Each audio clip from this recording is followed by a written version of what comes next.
आप सभी साथियों का स्वागत है, अभिनंदन है। जैसा कि आप सभी को अवगत है कि एनपीएस के संबंध में प्रान नंबर लेने वाले शिक्षकों के वेतन बाधित करने संबंधी जो आदेश आया था सचिव महोदय का और वित्त नियंत्रक महोदय का के लिए दिए गए जो आदेश थे पूर्व में, कुछ साथी हमारे शिक्षक साथी ऐसे थे जिन्होंने उस आदेश को हाईकोर्ट में चुनौती दे दी थी। उस पर स्टे ऑर्डर आ गया है, उच्च न्यायालय का आदेश आ गया है।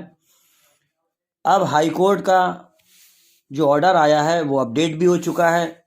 केवल अगर मैं बात करूं तो याचिकाकर्ता जो हैं उन्हीं का वेतन बाधित नहीं होगा, उनके वेतन पर स्टे लग जाएगा, मतलब उस आदेश पे स्टे लग जाएगा। इसका फ़ायदा वैसे सभी जो है वो हमारे शिक्षकों को हो सकता है। इसका लाभ सभी शिक्षक तब ले सकते हैं जब उनको भी इसी आधार पर कोर्ट में जाना होगा। अब आवश्यकता है अब उनको भी इसी का वेश बनाकर, इस कोर्ट के आदेश का स्थगन आदेश का वेश बनाकर भविष्य में कोर्ट की शरण लेनी पड़ेगी। केवल इसी आधार पर उनका वेतन रोकने से बच सकता है। आज की वीडियो में हम देखेंगे कि जो स्टे आदेश है उसमें क्या कहा गया है। हालांकि आदेश का आप सभी लोगों पर को काफ़ी फ़ायदा मिलेगा भविष्य में, क्योंकि इसी आदेश के आधार पर आप अपनी रिट फाइल कर सकते हैं और स्टे ले सकते हैं। अब इस आदेश पे आ जाते हैं। आदेश में साफ तौर पे कहा गया है, रिट संख्या जो दिखा रहा है, रिट नंबर दिखा रहा है 8966 दिखा रहा है, और जो पिटिशनर दिखा रहे हैं वो योगेंद्र कुमार सागर जी, और एडिशनल चीफ सेक्रेटरी जो दिखा रहे हैं वो डिपार्टमेंट ऑफ बेसिक एजुकेशन दिखाया जा रहा है। इसके बाद अगला दिखा रहा है counselling for petitioner Jitendra Vikram ji और रविंद्र कुमार यादव जी हैं।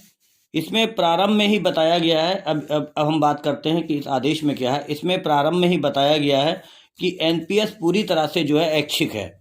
व्यक्ति या कर्मचारी चाहे तो एनपीएस कटवाए या ना कटवाए, पूरी तरह से उसकी इच्छा पर निर्भर है। याचिका पूरी तरह से ऐच्छिक दिया गया है। इसमें बताया गया है कि 28/3/2005 को यह जो एक मैंडेटरी बनाया गया था, इसका भी उल्लेख किया गया 28/3/2005 का।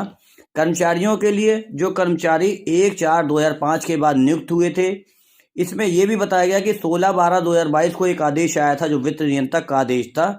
जो कर्मचारी प्रान नंबर नहीं लेंगे उनकी सैलरी बाधित करने की बात कही गई थी। इसमें यह भी बताया गया कि यह जो याचीगण थे वो नहीं चाहते थे कि उनका वेतन बाधित हो, क्योंकि यह स्कीम जो थी एनपीएस की वह पूरी तरह से ऐच्छिक थी, मॉनेटरी थी। एनपीएस कटौती के लिए वो आवेदन ही नहीं करना चाहते थे या फॉर्म ही भरना नहीं चाहते थे और प्रान नंबर भी लेना नहीं चाहते थे। इसीलिए उन्होंने 16/12/2022 के आदेश को से संतुष्ट न होकर ही उच्च न्यायालय की शरण ली थी, या मैं कहूं कि याचिका दाखिल की थी। इस पर जवाब तलब किया जाए, विभाग से जवाब तलब हो, इसकी आवश्यकता है, इसकी ज़रूरत है, जो कि इस आदेश में स्पष्ट तौर पर दिख रहा है। इसमें 6 महीने का समय दिया गया है काउंटर एफिडेविट के लिए। राज्य सरकार को समय मिला कि वह 6 महीने में काउंटर एफिड जो है वह दाखिल कर सकती है।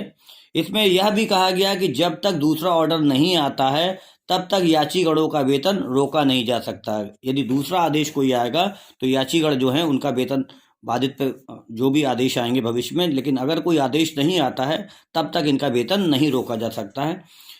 और अगर इस आदेश को ध्यान से देखें तो इसमें यह भी बताया गया कि 16/12/2022 को वित्त नियंत्रक का जो आदेश आया था कि वेतन को बाधित कर दिया जाएगा यदि प्रान नंबर नहीं लेते हैं, उसी आदेश के विरोध में जाके या उसी आदेश से संतुष्ट न होकर याचीगण जो थे वह उच्च न्यायालय की शरण में गए थे और उन्हें उसी आदेश के स्थगन का स्टे मिला है या उसी आदेश को स्थगित किया गया है।